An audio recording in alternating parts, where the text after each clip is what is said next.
Hi ಎಲ್ಲರಿಗೂ ನಮಸ್ಕಾರ. ಇವತ್ತು ನಾನು ಎಗ್ ಬಿರಿಯಾನಿ ಮಾಡ್ತಿದ್ದೀನಿ. ಹಾಗಾಗಿ ಹಸಿಮೆಣ್ಸಿನ್ಕಾಯಿನ ಉದ್ದಕ್ಕೆ ಎತ್ಬಿಟ್ಟು ಈರುಳ್ಳಿ, ಟೊಮೊಟೊ, ಹಾಗೆ ಪಲಾವು ಎಲೆ, ಆಮೇಲೆ ಸ್ಟಾರು, ಚಕ್ಕೆ, ಲವಂಗ, ಸ್ವಲ್ಪ ಸೋಪು, ಮೊಟ್ಟೆನ ಬೇಯಿಸ್ಕೊಂಡಿಟ್ಟಿರ್ತೀನಿ. ಆಮೇಲೆ ಕುಕ್ಕರಲ್ಲಿ ಎಣ್ಣೆನ ಹಾಕಿಬಿಟ್ಟು ಸ್ವಲ್ಪ ಮಸಾಲೆ ಐಟಮ್ ಎಲ್ಲನೂ ಅದರಲ್ಲಿ ಹಾಕಿ ಸ್ವಲ್ಪ ಫ್ರೈ ಮಾಡಿದ ನಂತರ ಸ್ವಲ್ಪ ಚಿಲ್ಲಿ ಅಂದರೆ ಹಸಿಮೆಣ್ಸಿನ್ಕಾಯಿ ಹಾಕಿದ ನಂತರ ಈರುಳ್ಳಿ ಸ್ವಲ್ಪ ಬೆಂದಮೇಲೆ ಸ್ವಲ್ಪ ಈರುಳ್ಳಿ ಸ್ವಲ್ಪ ಫ್ರೈ ಮಾಡೋದು ಬಿಟ್ಟು ಅದಕ್ಕೆ ರುಚಿಗೆ ತಕ್ಕಷ್ಟು ಉಪ್ಪನ್ನು ಹಾಕಿ ನಂತರ ಸ್ವಲ್ಪ ಮಿಕ್ಸ್ ಮಿಕ್ಸ್ ಮಾಡಿ ಸ್ವಲ್ಪ ಟೊಮೊಟೊ ಉದ್ದಾಗಿ ಹೆಚ್ಚಿಬಿಟ್ಟು ಟೊಮೊಟೊನ ಹಾಕಿ ಸ್ವಲ್ಪ ಬೆನ್ಸಿದ ನಂತರ ಸ್ವಲ್ಪ ಕಟ್ ಮಾಡಿದಂಥ ಕೊತ್ತಂಬರಿನ ಧರಿಸಿ ಸ್ವಲ್ಪ ಅರಿಶಿನ ಸ್ವಲ್ಪ ಚಿಟಿಕೆ ಅರಿಶಿನ, ಚಿಟಿಕೆ ಧನಿಯಾ ಪೌಡರ್, ಸ್ವಲ್ಪ ಚಿಕನ್ ಮಸಾಲ ಅಥವಾ ಮೊಟ್ಟೆ ಮಸಾಲ ಇದ್ದರೆ ಮೊಟ್ಟೆ ಮಸಾಲ ಹಾಕಿ ಸ್ವಲ್ಪ ಫ್ರೈ ಮಾಡಿದ ನಂತರ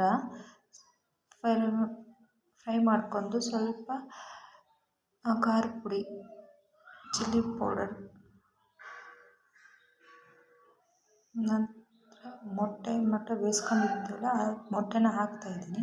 ನಾನು 4 ಮೊಟ್ಟೆ ತೊಗೊಂಡಿದ್ದೀನಿ. ನಿಮಗೆ ಬೇಕಾದರೆ ಎಷ್ಟಾದರೂ ಮೊಟ್ಟೆ ತೊಗೋಬೋದು.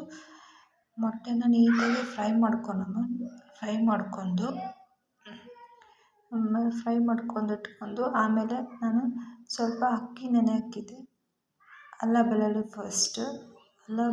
ಪೇಸ್ಟ್ ಹಾಕಿ ಸ್ವಲ್ಪ ಮಿಕ್ಸ್ ಮಾಡಿ ನಾನು 1 ಕಪ್ ನೀರು ಹಾಕ್ತಿದ್ದೀನಿ. ನೀರು ಹಾಕಿ ಸ್ವಲ್ಪ ಫ್ರೈ ಮಾಡ್ಕೊಂಡ್ಬಿಟ್ಟಿದ್ದೆ. ಅಕ್ಕಿ ನೆನೆಸಿಟ್ಟಿದ್ದೆ. ನಾನು 3 ಕಪ್ ಅಕ್ಕಿನೇ ನೆನೆಸಿಟ್ಟಿದ್ದೆ. ಈಗ ಅದಾಗಿ 6 ಕಪ್ನ ನೀರು ಹಾಕಿದ್ದೀನಿ. 6 ಕಪ್ ನೀರು ಹಾಕಿ ಈಗ ಅಕ್ಕಿ ಹಾಕ್ತಿದ್ದೀನಿ. ಆಮೇಲೆ ವಿಸಿಲಿಗೆ ಬಿಟ್ಟಿದ್ದೆ. ಕುಕ್ಕರ್ ವಿಸಿಲ್ ಹಾಕಿದ್ದೀನಿ.